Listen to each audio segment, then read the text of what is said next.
आज का हमारा टॉपिक है चैप्टर 26 प्रोबेबिलिटीज।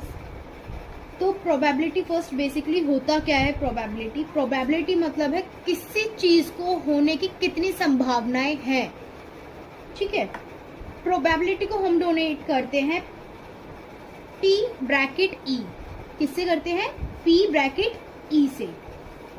P प्रोबेबिलिटी जो है वो कभी भी हमारा 0 से कम नहीं होगा, या तो वो 0 से बड़ा होगा या इक्वल होगा, और 1 से छोटा होगा या इक्वल होगा। ठीक है, ये बात समझ आई।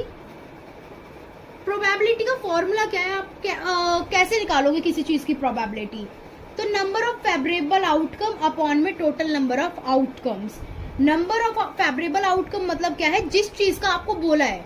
अगर मैं आपको बोलती हूँ कि आपके पास 4 बॉल्स हैं, ठीक है, आपके पास 4 बॉल्स है, मैं बोलती हूँ उसमें से 2 आपके पास रेड बॉल है, 2 आपके पास ब्लैक बॉल्स हैं, तो आप बताओ आपके पास कितनी रेड बॉल्स हैं? तो कितनी है आपके पास? 2, और टोटल कितनी है? 4। तो प्रोबेबिलिटी क्या हो गई रेड की? 2/4। ओके, अब आता है probability of sure event. 1 number में क्वेश्चन आ सकता है कि प्रोबेबिलिटी जो है श्योर इवेंट की कितनी होती है? तो ऑलवेज आंसर क्या होगा? 1। क्या होगा answer? 1। Probability of event plus not मतलब प्रोबेबिलिटी जिसकी है और मैं बोल दूं प्रोबेबिलिटी जिसकी नहीं है, दोनों की ऐड कर दें तो आंसर क्या आएगा हमारा? 1। ये एक फॉर्मूला है कि probability plus probability of not तो इज इक्वल टू 1। अगर प्रोबेबिलिटी हमारी 0 आ रही है तो हमारा क्या है? वो इम्पॉसिबल इवेंट। श्योर इवेंट कब है? जब 1 आएगा। अगर 0 आ रहा है तो वो क्या है? Impossible event. ठीक है, आपको मैंने ये बता दिया। प्रोबेबिलिटी ऑफ इवेंट ये होता है। प्रोबेबिलिटी ऑफ नॉट इवेंट का साइन होता है ई के ऊपर बार।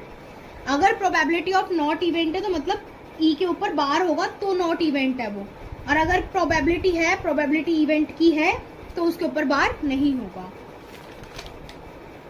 अब इसमें 3 कॉन्सेप्ट आते हैं मेन कॉइन का। ठीक है, पहले मैं आपको कॉइन का बताती हूँ। फर्स्ट देखिए, एक आपके पास सिक्का है, आपके पास एक कॉइन है, उसमें 2 तरफ होते हैं, एक होता है हेड और एक होता है टेल। अब आपके पास, आपको पता है आप एक सिक्के को उछालोगे, या तो वो आपके पास एक बार हेड आ सकता है या फिर टेल आएगा। ठीक है, तो मतलब 2 टोटल बनेंगी बस इसकी। मतलब निकालते कैसे, हमें पता कैसे चलेगा कि कितने उसकी प्रोबेबिलिटीज बनेंगी? 2 की पावर n। n जितने हमारे पास कॉइन्स थे, 1 था, 2 की पावर 1 करी, क्या आया? 2। अब आते हैं हमारे पास 2 कॉइन का। अब देखिए, पहले कॉइन में हमारे पास फर्स्ट कॉइन है, उसमें हेड टेल।